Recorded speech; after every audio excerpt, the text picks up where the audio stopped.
Hello दोस्तों, मैं धीरेन स्वागत करता हूं आपका एग्जाम स्टडी विद संगीता में। दोस्तों, आज के इस वीडियो में हम कवर करेंगे एसएससी परीक्षा में पूछे गए मैथ के कुछ मोस्ट इंपॉर्टेंट क्वेश्चन को। तो चलिए दोस्तों, हम अपनी क्लास शुरू करते हैं। देखिए, आज का पहला क्वेश्चन मैंने लिया दोस्तों रेलगाड़ी चैप्टर से, और ये क्वेश्चन इंपॉर्टेंट रहेगा आपके लिए। देखिए क्वेश्चन क्या कह रहा है। एक मालगाड़ी एक स्थान से 1 बजकर, यानी कि ये दोपहर की बात हो रही है दोस्तों, 1 बजे 18 किलोमीटर प्रति घंटा की गति से चलना आरंभ करती है। एक दूसरी मालगाड़ी उसी स्थान से 3 बजे उसी दिशा में चलना आरंभ करती है और पहली गाड़ी को 9 बजे यानी कि शाम के 9 बजे के समय पार कर लेती है। उस दूसरी गाड़ी की गति कितनी है? किलोमीटर प्रति घंटा में आपको बतानी है। देखिए, ये दोस्तों एक स्थान है, यहां से एक मालगाड़ी 1 बजे निकलती है। कितने बजे? 1 बजे। और किस चाल से? 18 किलोमीटर प्रति घंटा की चाल से। पहली गाड़ी की चाल है 18 किलोमीटर प्रति घंटा, और ये कितने बजे निकलती है? 1 बजे निकलती है दोपहर में। ठीक है ना, 1 बजे। अब क्या कह रहा है ये, एक दूसरी मालगाड़ी उसी स्थान से, एक दूसरी गाड़ी इसी स्थान से निकल रही है, ठीक है ना, 3 बजे उसी दिशा में। देखिए उसी दिशा में कितने बजे निकलती है? ये 3 बजे, यानी कि दोपहर की बात हो रही है। 1 बजे ये गाड़ी निकली 18 किलोमीटर प्रति घंटा की चाल से, और 3 बजे ये वाली गाड़ी निकली, दूसरी मालगाड़ी। कब? 2 घंटे बाद।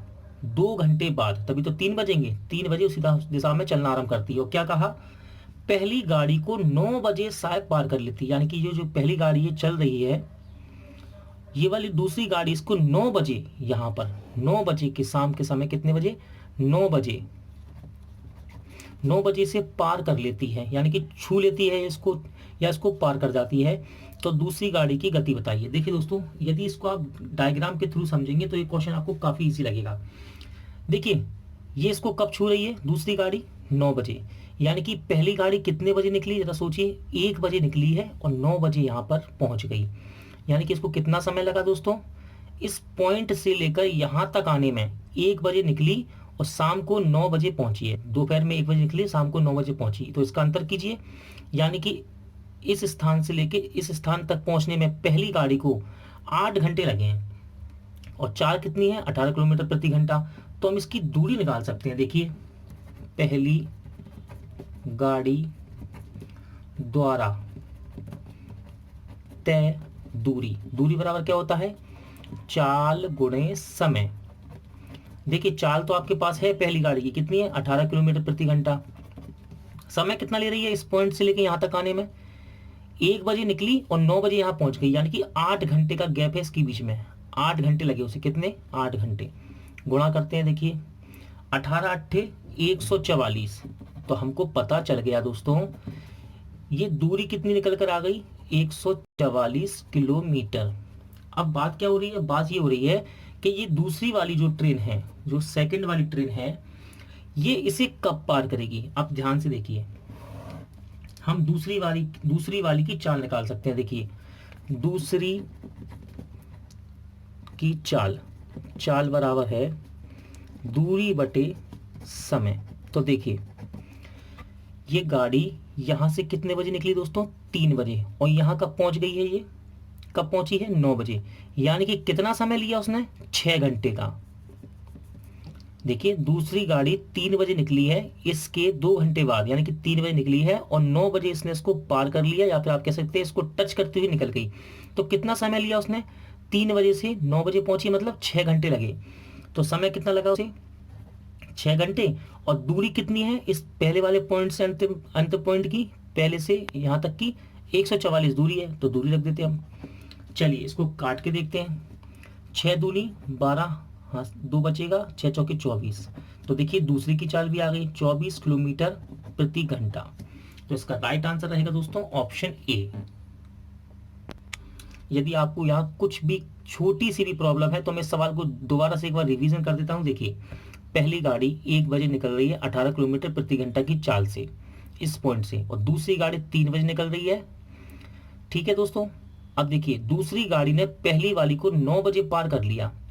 दूसरी वाली ने पहली वाली को 9 बजे पार कर लिया, यानी कि इसका समय देखिए 1 बजे और 9 बजे इसको पार कर रही है, तो 1 बजे से 9 बजे तक के बीच का समय कितना है, 8 घंटे। तो पहली गाड़ी द्वारा चली गई दूरी हम निकाल सकते हैं, दूरी बराबर 4 गुणे समय, 4 कितनी 18, और समय कितना लगा इस पहली गाड़ी को यहाँ तक आने में, 9 घंटे, सॉरी 8 घंटे। तो 8 का हमने गुणा कर दिया, इसकी बीच की दूरी आ गई।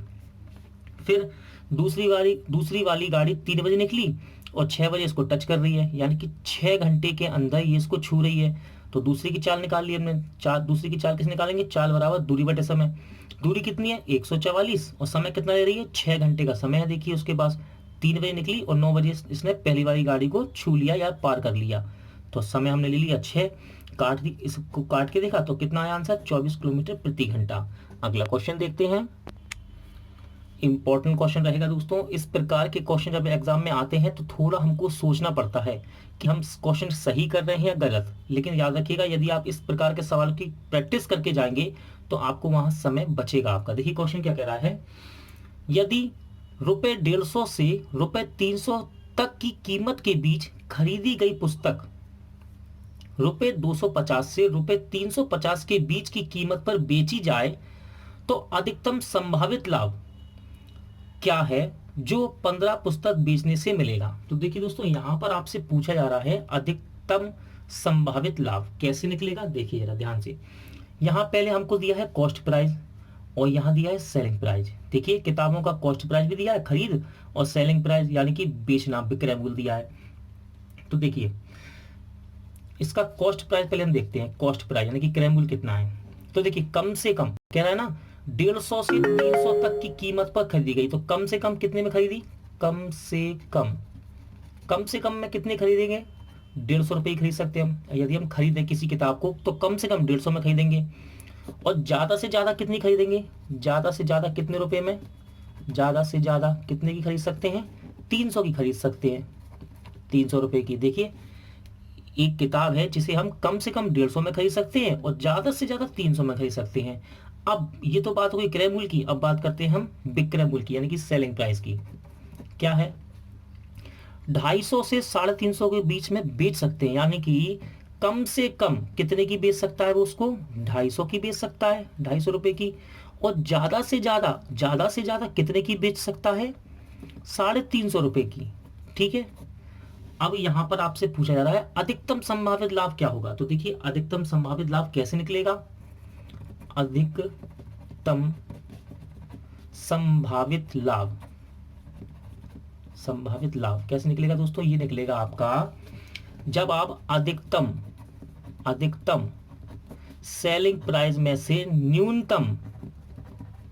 न्यूनतम कॉस्ट प्राइस को घटाएंगे। देखिए अधिकतम संभावित लाभ कैसे निकलेगा, जब आप ज्यादा से ज्यादा में बेचेंगे। देखिए ज्यादा से ज्यादा में बेचेंगे यानी कि सेल करेंगे, और कम से कम में खरीदेंगे, यानी कि क्रय किएंगे। तो देखिए अधिक से अधिक में आप कितने का बेच सकते हैं इसको, ज्यादा से ज्यादा आप इसको बेच सकते हैं 350 का, तो यहाँ रख सकते हैं।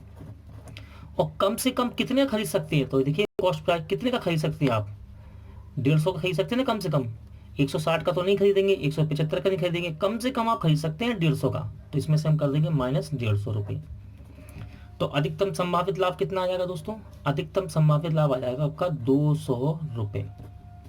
देखिए ये तो बात हो गई अधिकतम संभावित लाभ की, यानी कि एक पुस्तक पर कितना 200 रुपये। उसने क्या कहा, संभावित लाभ क्या है जो 15 पुस्तक बेचने से मिलेगा। देखिए एक पुस्तक कितने की है दोस्तों, 200 रुपए की। एक पुस्तक कितने की, 200 की, और वो कितनी बेचने को कह रहा है आपको, 15।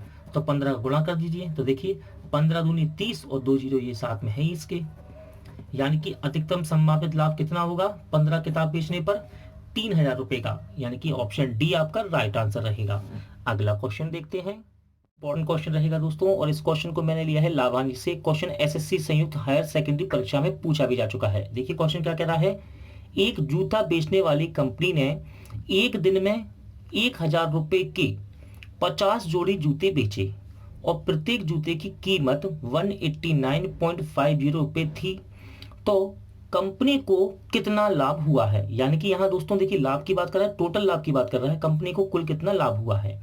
तो देखिए दोस्तों यहां पर 50 जोड़ी जूते कितने के बेच रहे हैं वो, 10,000 के। तो हम एक जूते का एक जूते का विक्रय मूल्य यानी कि सेलिंग प्राइस निकाल सकते हैं। देखिए एक जूते का सेलिंग प्राइस यानी कि विक्रय मूल्य, ठीक है, कितना आएगा 10,000 में, टोटल 10,000 रुपये में यदि हम 50 का भाग दे दें। अब बहुत से बच्चों को यहाँ दोस्तों दिक्कत होती है कैसे भाग देते हैं एक एक का निकालने के लिए। तो याद रखिएगा जब भी एक जूते की कीमत निकाल रहे हैं, किसी एक वस्तु की कीमत निकाल रहे हैं, तो हमेशा रुपए ऊपर रखिएगा आप, ठीक है ना, रुपए ऊपर और वस्तु नीचे। याद रखिएगा जब भी एक वस्तु की कीमत निकालनी हो तो रुपए ऊपर रख दीजिए और टोटल वस्तु को नीचे, ठीक है, टोटल वस्तु कहाँ रखें नीचे। तो देखिए एक जूते का सेलिंग प्राइस कैसे निकलेगा, रुपए ऊपर रख दिए हमने और टोटल वस्तु कितनी है 50 जोड़ी जूते हैं तो नीचे रख दिए मैंने। इसको काटते हैं, देखिए 0 से 0 कैंसिल, 5 दूनी 10 दो बार और ये 2 जीरो बचेंगे, यानी कि एक जूते की कीमत कितनी हो गई दोस्तों 200 रुपए, ठीक है ना। एक जूते का विक्रय मूल्य, सॉरी एक जूते का विक्रय मूल्य सेलिंग प्राइस कितना है 200 रुपए, एक जूता 200 रुपए का बेच रहा है। आगे देखिए और प्रत्येक जूते की कीमत 189.5 रुपए थी, ठीक है ना, यानी कि एक जूते का यहाँ कॉस्ट प्राइस की बात कर रहा है, उसको कितने का पड़ा कॉस्ट प्राइस, कंपनी को कितने का पड़ रहा है, यानी कि कंपनी का क्रय मूल्य कितना है, ये कॉस्ट प्राइस कितना है 189.50, ये आपका हो गया कॉस्ट प्राइस। देखिए जब हम सेलिंग प्राइस में से कॉस्ट प्राइस को घटाएंगे तो लाभ निकलेगा ना, और यहाँ लाभ ही तो पूछ रहा है। देखिए जब हम सेलिंग प्राइस में से कॉस्ट प्राइस को घटाएंगे तो क्या निकलेगा बराबर में लाभ निकलेगा ना। तो देखिए 200 में से हम 189.5 का अंतर कर देंगे तो लाभ आ जाएगा किसका, एक जूते का लाभ आएगा, एक जूते का लाभ कितना आएगा, देखिए 200 में से 189 घटा दीजिए तो कितना बचेगा 11 बचा, ठीक है, और 11 रुपए में से ये 98 एक तरह की यानी कि 58.50 और घटाइए तो कितना बचेगा 10.5, कितना बचेगा ये अंतर आएगा इसका। आप चाहें तो घटा के देख सकते हैं, आप डायरेक्टली घटा सकते हैं, 200 में से 189 गया तो 11 बचा और 0.5 घटाएंगे तो 10.5 बचा। देखिए एक जूते के लाभ, उसने कहा उस कंपनी को कितना लाभ होगा, ऑप्शन देखिए, ठीक है ना, कुल लाभ की बात कर रहा है, ठीक है, तो कुल लाभ कितना होगा, कुल लाभ एक जूते पर इतना लाभ है दोस्तों 10.5 रुपए का, और इतने कितने जूते बेचे 50 जोड़ी तो 50 का गुणा कर देंगे, इसमें 50 जोड़ी जूते बेचे हैं तो 50 का गुणा कर देंगे। देखिए सॉल्व करते हैं, ये अब पॉइंट हटेगा 2 अंक के बाद दशमलव, कितने 2 अंक के बाद, तो जब दशमलव हटेगा तो नीचे क्या 2 जीरो बढ़ेंगे यानी कि 100 लिख सकते हैं हम यहाँ पर। अब इसे काट के देखते हैं, देखिए 0 से 0 कैंसिल, 0 से 0, करना क्या है केवल गुणा करना है आपको। तो देखिए 105 का 5 में गुणा करेंगे लगभग 525, राइट एकदम 525, 25 हासिल लगे 2, 5 का गुणा करेंगे 0 में 0, हासिल की 2 उतारेंगे, 5 एकम 5, यानी कि कुल लाभ कंपनी को कितना होगा 525 रुपए। आपका ऑप्शन बी एकदम राइट आंसर रहेगा। क्वेश्चन नंबर 4 देखते हैं दोस्तों, इंपॉर्टेंट क्वेश्चन रहते हैं इस प्रकार के। ये क्वेश्चन मैंने लिया है साधारण ब्याज से, क्वेश्चन 3 बार एग्जाम में पूछा भी जा चुका है, एफसीआई परीक्षा में, ऑनलाइन स्नातक स्तरीय परीक्षा में और संयुक्त हायर सेकेंडरी परीक्षा में। देखिए क्वेश्चन क्या कह रहा है, 3,000 रुपए की राशि पर 12% वार्षिक के साधारण ब्याज पर 180 का ब्याज कितने सालों में मिलेगा।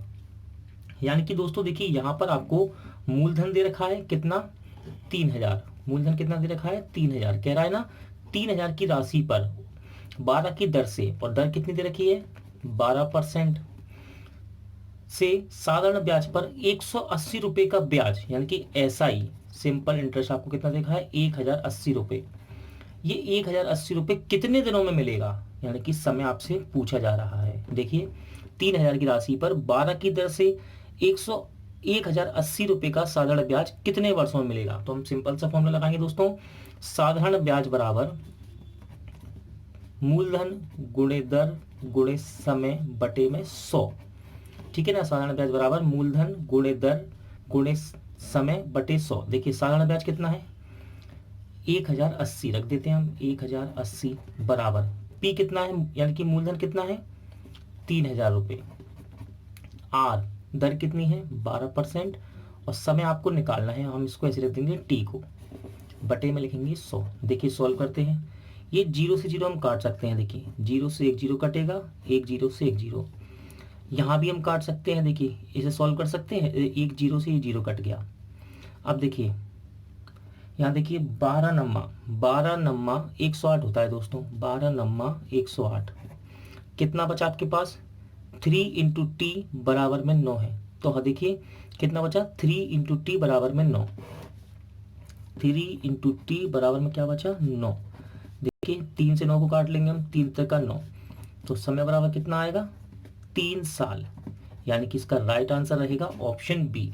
अगला क्वेश्चन देखते हैं, क्वेश्चन नंबर 3 देखते हैं दोस्तों। क्वेश्चन देखिए, 4800 के 40% का 25% का मान क्या होगा। देखिए दोस्तों, हमेशा याद रखिएगा जब भी का या के लिखा हो, के या फिर का, इसको हम मानते हैं गुणा। क्या मानते हैं, गुणा। जब भी हम का हटाएंगे या के हटाएंगे तो उसकी जगह के लिखेंगे, हम गुणा लिखेंगे। देखिए 4800 के मतलब गुणा, 40% का मतलब क्या है, गुणा, 25% का मान क्या होगा वो कह रहा है। देखिए यहां पर जब हम परसेंट को हटाएंगे तो नीचे क्या आएगा दोस्तों, 100 लग जाएगा, ठीक है। और यहाँ देखिए जब यहाँ परसेंट को हटाएंगे तो नीचे क्या लगेगा, 100।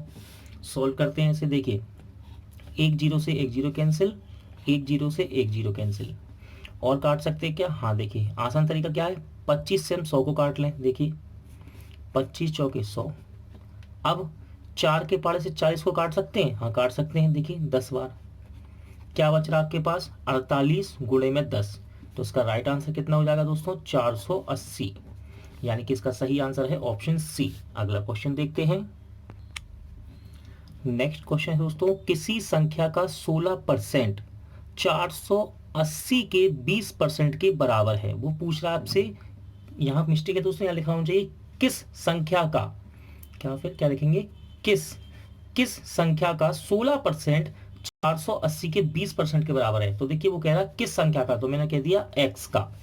मैंने संख्या x मान ली, x का मतलब गुणा 16% 480 के का मतलब गुणा 20% के बराबर है। याद रखिएगा जब भी लैंग्वेज की बात हो तो आपको लैंग्वेज को ही तोड़ना है एग्जाम में। यदि आप भाषा पकड़ना सीख गए तो ये सवाल बहुत ही ईजी होते हैं। देखिए क्या कह रहा है, किस संख्या का 16%, तो मैंने कह दिया x का 16% 480 के 20% के बराबर है। 480 के मतलब गुणा 20% के बराबर। और यहाँ पूछ क्या रहा था, किस संख्या का, तो मैंने वो संख्या x मान ली, ठीक है ना। का मतलब गुणा 16%, 480 के 20% के बराबर कर दिया। देखिए इसे सोल्व करने का सबसे आसान तरीका, आप परसेंट को मत हटाइए, यहाँ से डायरेक्ट काट सकते हैं। वैसे देखिए परसेंट से परसेंट यहाँ डायरेक्ट कैंसिल हो सकता है, क्योंकि ये भी इसके गुणे में ये भी। यदि आप चाहते तो आप इसको ऐसे भी कर सकते थे, परसेंट हटाते नीचे क्या आता दोस्तों, 100। एक ये परसेंट हटाते तो नीचे कितना आता, 100। तब भी आप 100 से 100 काटते। तो आप ध्यान से देखिए, यहाँ पर हम परसेंट से परसेंट भी काट सकते हैं और 100 लगा करके भी 100 से 100 काट सकते हैं। अब बचा क्या, 16 के पार से। देखिए मैं यहाँ लिख देता हूँ, 16 गुणे x बराबर 480, 80 गुणे 20, 16 तिया 48। देखिए और ये 0 बचेगा, ठीक है। x बराबर 30 को गणा 20 में करेंगे, यानी 3 दूनी 6 और 2 0, 600। तो इसका सही आंसर कितना आएगा दोस्तों, x की वैल्यू कितनी है, 600। ऑप्शन सी आपका राइट आंसर रहेगा। दोस्तों आज का वीडियो यहीं एंड होता है। उम्मीद करता हूँ आपको सभी सवाल अच्छे लगे होंगे, समझ आए होंगे। पूरा वीडियो देखने के लिए थैंक यू। जल्द मिलते हैं नेक्स्ट वीडियो में।